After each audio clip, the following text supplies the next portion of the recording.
Hello friends, आज धरती के अंदर में हो रही विभिन्न प्रक्रियाओं के बारे में देखेंगे। शुरू करने से पहले एक वीडियो देखिए ये वीडियो नेपाल की है, 2015 की। लगभग 1 मिनट तक धरती कांपती रही। लोग डर के यहाँ वहाँ भागते रहे। धरती के अंदर में होने वाली विभिन्न क्रियाएं कैसे होती है, क्या कारण है और किन जगहों पर होती है। Alert to know, alert to discuss. और मैं हूँ आपका दोस्त शिवेंद्र राजपूत। चलिए शुरू करते हैं। क्या है earthquake? Earthquake is the shaking of surface of the earth. और ये शेक क्यों करता है? Due to the releasing of energy in the earth lithosphere. और किसके कारण ये एनर्जी रिलीज होती है? तो सिस्मिक वेव्स के कारण। सिस्मिक वेव्स क्या होती हैं? Seismic waves of energy caused by the sudden breaking of rock with in the earth. धरती के अंदर के जो पत्थर हैं, मतलब बड़े बड़े सॉलिड्स रॉक्स हैं, they break into the parts and they release the energy and they form the seismic waves, and the equipment that measures the seismic waves is called seismograph. seismograph पे इसको मेज़र किया जाता है कि कितने vector scale का भूकंप आया है, 7 वेक्टर स्केल का या 2 वेक्टर का या 3 वेक्टर स्केल का। seismograph वो इक्विपमेंट है जिसके द्वारा भूकंप का मापन करते हैं। अब waves, there are 2 types of waves, firstly body waves and secondly surface waves. What is body waves? Waves that comes from the internal core of the earth. पृथ्वी की अंदर जो कोर है वहाँ से वेव्स निकलती हैं और फिर जाके पृथ्वी की सतह तक पहुँचती हैं। ऐसी वेव्स को कहते हैं body waves. Surface waves, that waves travels on the surface of the अर्थ।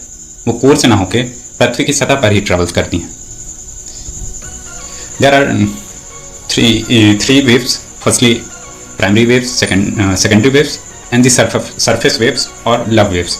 तो we firstly consider the primary waves.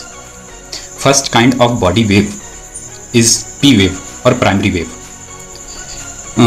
P wave can move through the gaseous as well as the solid rocks and as well as the fluids. Gas solid के साथ साथ या पानी तरल पदार्थों में भी ये चल सकती है। इसके बाद आता है सेकेंडरी वेव। सेकेंडरी वेव को हम S से भी डिनोट करते हैं। ये कम पावर का होता है as compare to primary waves. S wave is slower than the P wave, and it is only move in the solid rock. It cannot move in the gaseous state and तरल पदार्थों पे ये नहीं चल सकता है। S wave arrive at the surface with the some lag, क्योंकि इसका पावर कम होता है।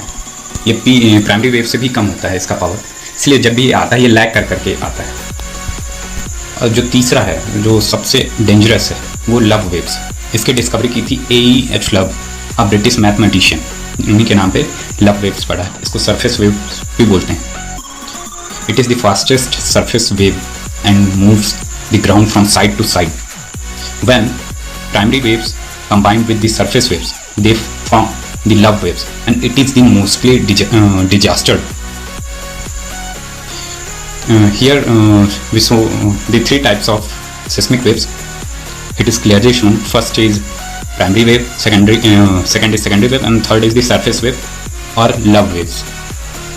What is the reason behind the origin of seismic wave? Basically, the main reason is the movement of tectonic plates in the earth, and some other reasons is first volcanic eruptions, explosions, landslides, and many things. For example, in India, Uttarakhand, recently we have here news of landslide.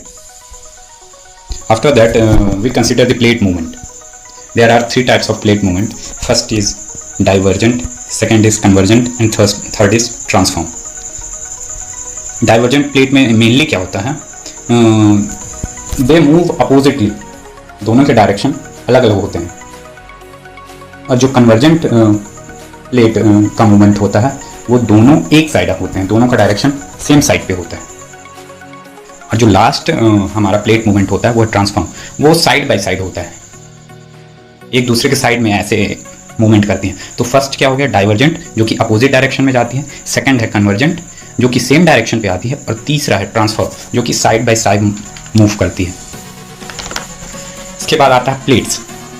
अभी हम लोगों ने plates movement देखे। और plates, बहुत सारे plates होते हैं in all over the world. बहुत सी प्लेट्स हैं, Indian plates, Indian ocean plates, Eurasian plates. basically, when we categorize these plates, firstly we categorize the ocean plates, and secondly we categorize the continental plates. Then what we have to do? Firstly, we know the ocean plate. Density of the ocean plate is more than to the continental plate. जो density होती है ocean plate की वो continental plate से ज़्यादा होती है, ये अप्रॉक्सीमेटली 3 होती है, और कॉन्टिनेंटल के जनरली अप्रॉक्सीमेटली 2.1 होती है। तो डेंसिटी ज़्यादा होने के कारण इसका वेट भी ज़्यादा होता है, ओशियन प्लेट का वेट ज़्यादा होगा और कॉन्टिनेंटल प्लेट का वेट कम होगा। तो ये लाइट वेट का होता है, एक हैवी वेट। दोनों को कंपेयर करते चलेंगे। ओशियन प्लेट हो गया हैवी वेट, हैवी प्लेट, और कॉन्टिनेंटल हो गया लाइट वेट। देन अब मेन पार्ट पे आना है कि जब ओशियन प्लेट और कॉन्टिनेंटल प्लेट टकराएंगे तो जो भारी होगा ओशियन प्लेट वो नीचे चला जाएगा और जो कॉन्टिनेंटल प्लेट रहेगा वो हल्का सा ऊपर उठ जाएगा। तो वहाँ पे एक रीजन क्रिएट होगा, उस रीजन को कहते हैं सबडक्शन जोन। सबडक्शन जोन कहते हैं। उसके बाद उस subduction zone occur between the ocean plate and ocean continental plate. मतलब कि कहाँ पे सबडक्शन जोन बनेगा? जहाँ पे ओशियन प्लेट टकरा रहे हैं और ओशियन कॉन्टिनेंटल प्लेट टकरा रहे हैं। मैं इसका सबसे अच्छा एग्जांपल आपको दूंगा ओशियन और कॉन्टिनेंटल प्लेट का।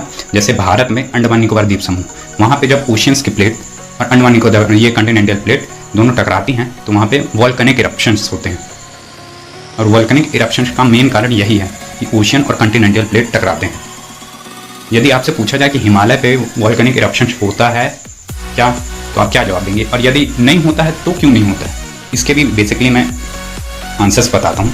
हिमालय पे वॉल्केनिक इरप्शंस नहीं होते हैं और इसका बेसिक कारण यही है कि वहाँ पे कॉन्टिनेंटल प्लेट आपस में टकराती है। इंडियन प्लेट और यूरेशियन प्लेट वो दोनों आपस में टकराती हैं, तो उनके टकराने से वॉल्केनिक इरप्शंस नहीं होता क्योंकि वो दोनों ही लो वेट प्लेट हैं, मतलब लाइट वेट प्लेट हैं।